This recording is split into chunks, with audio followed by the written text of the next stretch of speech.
Johannesburg. Let's go live to that Wait service. for this day to come. The mystery in these words made me realize that you somehow knew that you were returning home to the Creator of the heavens and the earth. The Father eagerly awaited your return. That's why you quoted these fateful words, which most of us failed to understand. Your name and memories will forever live with me, as I will never forget you. You are in a happy place now. No sorrows, no pain.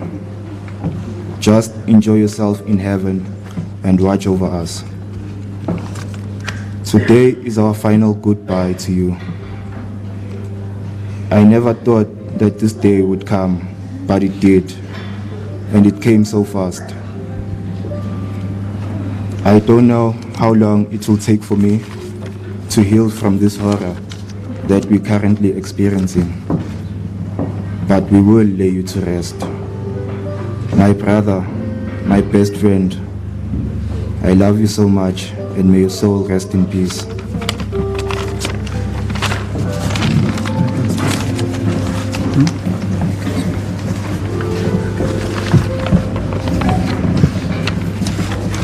Good morning all. My name is Eve. It saddens us that we have to come today here, not to issue out or to celebrate the accolades of my brother, but we stand here to say our final goodbyes. Sometimes you'll never know the power of a moment until it becomes a memory. And memories are all that are left to cherish. Enoch left us with memories of pictures and best times that we endured or we went through together from a very, very young age. So to us, sending someone like Enoch to school was not a wild card that we were playing with his life. Neither was it a game that we were playing with his life. For him to be later packed and shown back to us as a body that had no more life in it. School activities does not have to result in such tragedy or in such traumatic news and heartbreaking news. We sent Enoch to that particular school, Parktown Boys, so that he could be a better person in society.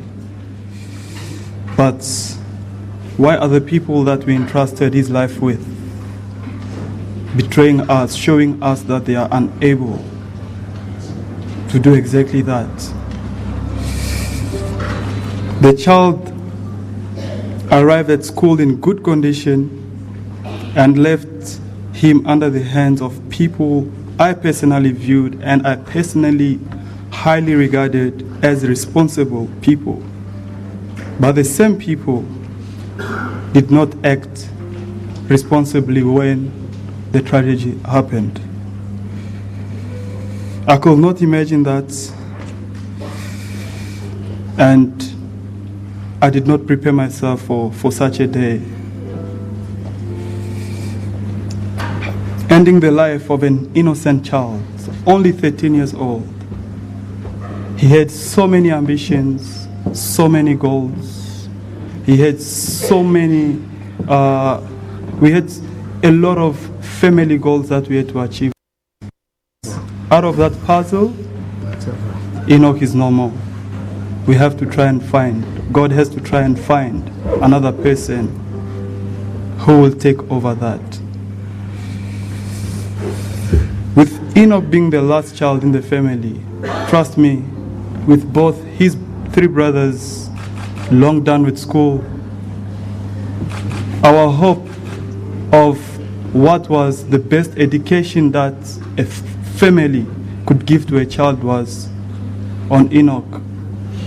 That's why we were ready to splash no matter what amount of money that was for him to receive the best education of which we did not get.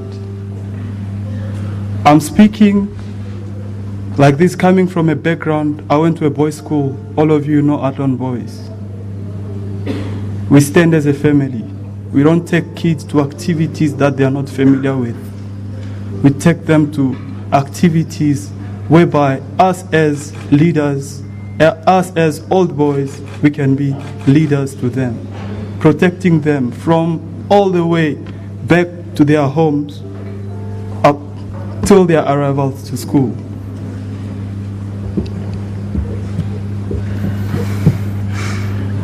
Enock was more of an athlete than people thought he could swim. He played more with electronic gadgets every time he was at home, and he was never exposed to any form of wildlife since his birth. Born and raised in Johannesburg. He's never hiked a mountain or cooked a full meal. Enock was a baby to our mother. To us, Enock was that egg that we're very protective of. He was very humble and obedient. I could only imagine that his humbleness and his obedience was taken advantage of. His favorite hobby at home was listening to music, mostly gospel, but when I took my mother's phone, because that's what he usually played with, the last track I found in that phone was a song by Eminem, I Love You Eminem. It's a rap conscious music.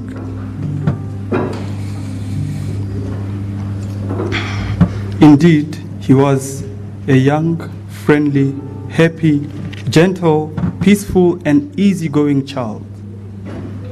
Enock was very picky.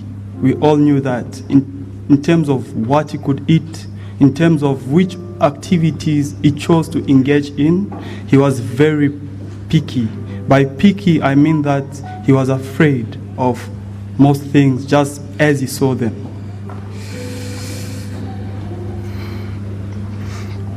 He did not force matters unless if he was forced to commit to what he fears or dislikes. It only took a single trip on the first day of the 2020 academic year for all of his dreams and ambition to be faded, to be cut short. Enock, my brother, please listen to the message that Mom gave me to speak on her behalf. Please listen, my brother.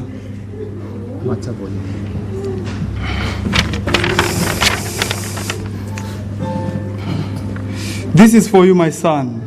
I only have a lot of love for you. You have been a precious soul in my heart, and you have left a void within my life and heart. There's nothing that will replace or sum up your worth in my heart and life. You have brought joy in my life for the past 13 years I've known you, but you have left me without saying goodbye.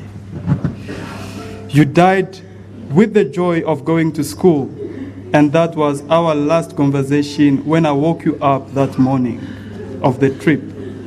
But I thank the Lord Almighty, because I know from Him you came and from Him you have returned. I give God the glory in all circumstances. I do not know what to do, but I want justice of God, also that of men on earth. I love you, and I will always love you in my life and I will never forget you until we meet again. May your soul rest in peace, my son. This was my mother's message to you, Enock. I hope you heard a message from me, from us, the three who remained, to you, my brother. We just want you to know that you left us too soon. Trust me, I could have put my life in line if I was at that camp, same as I did in 2009, when people tried to take you away from us.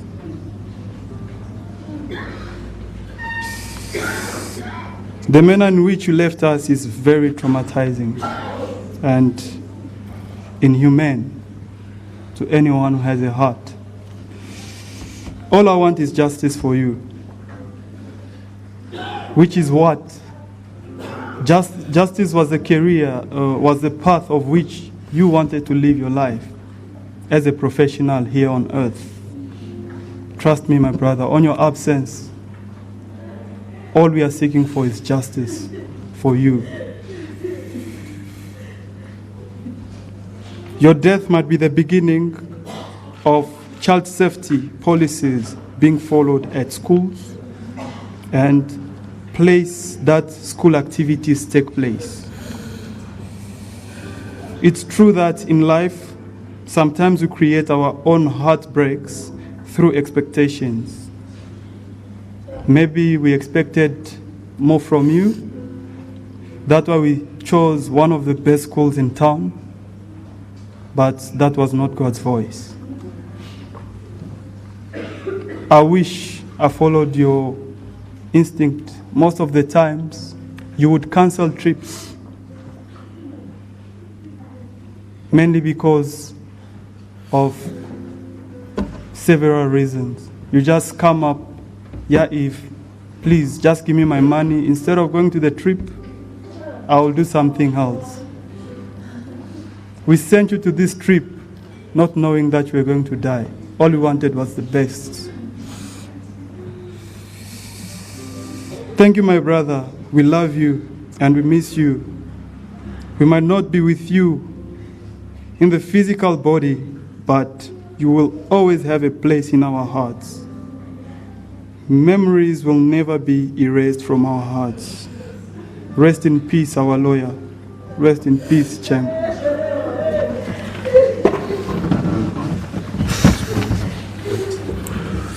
Thanks.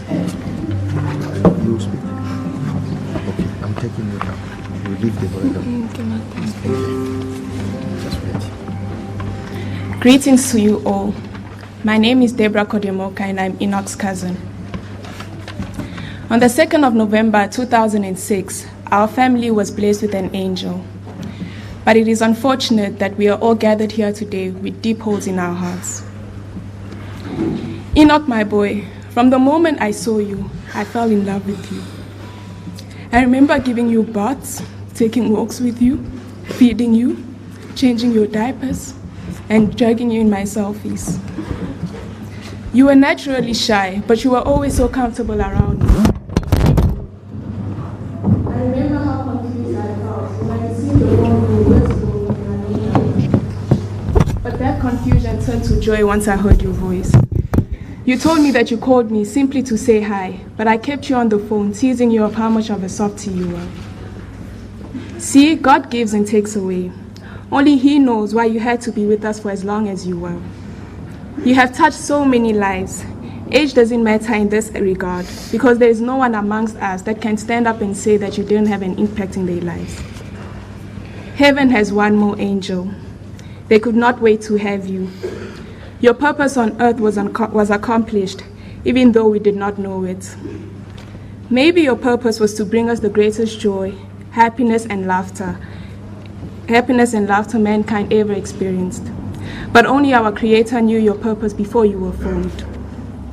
We cry because we will not get to physically share memories with you. We cry because the last time we spoke, we agreed on you coming over and sharing your first camp experience with me. Little did you and I know that we would not have that conversation. You will never be forgotten. Today, we remember and celebrate you, not just in our minds, but in our hearts as well. There is a void, an empty space without you. Hurt, battered, bruised, agonized. It's what we all feel, but all is well, for God is not to be questioned. We're going to just briefly come out of there. We're following